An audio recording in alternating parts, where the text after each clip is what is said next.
CIST. Un fait, avec les années, beaucoup d'anciens candidats de télécrochet se reconvertissent dans des domaines complètement différents de celui de la musique. Pour l'un des anciens élèves de la Star Academy, l'heure est au sport. Mais malheureusement, son dernier projet ne semble pas faire l'unanimité auprès des habitants de sa région. Édouard Algaillon s'est fait connaître du grand public en participant à la 3e saison de la Star Academy, remportée par Élodie Frégé en 2003 et déjà à l'époque présentée par Nikos Aliagas. Désormais retombé dans l'anonymat, l'ancien élève du château continue pourtant de s'épanouir dans la musique mais pas que. Il y a peu, le Grand Brun a décidé de porter un projet d'implantation de surf park à Canéjan, en Gironde.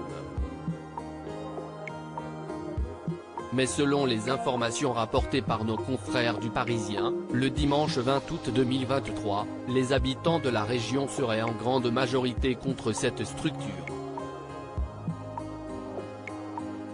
Avec 2 bassins d'exercice d'une capacité de 13 000 m3 et un accueil de 200 à 300 surfeurs par jour, l'installation prévue par l'entreprise de professionnels effraie les Canéjanais, d'autant plus que leur remplissage doit être assuré à moitié par l'eau potable du réseau.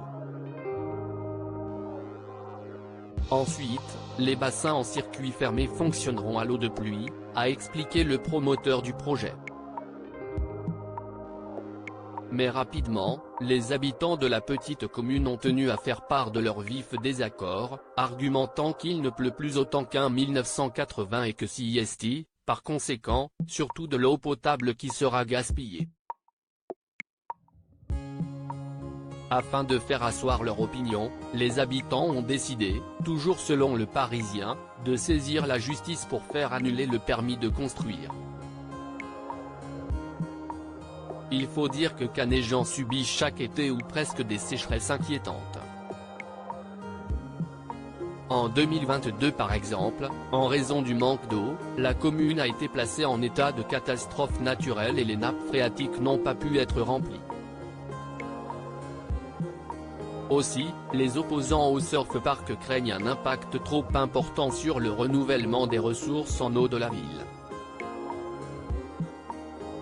De son côté, Édouard Algaillon ne compte pas pour autant annuler son projet.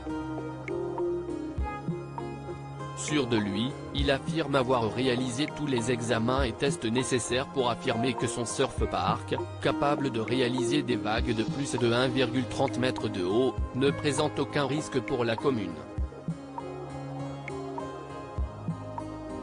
Ça fait 3 ans qu'on travaille sur le projet. On a réussi à relever le défi d'allier cette technologie de pointe avec les enjeux environnementaux actuels. Sans ces solutions, on n'aurait pas pu se lancer dans ce projet, a-t-il conclu auprès du Parisien. Affaire à suivre.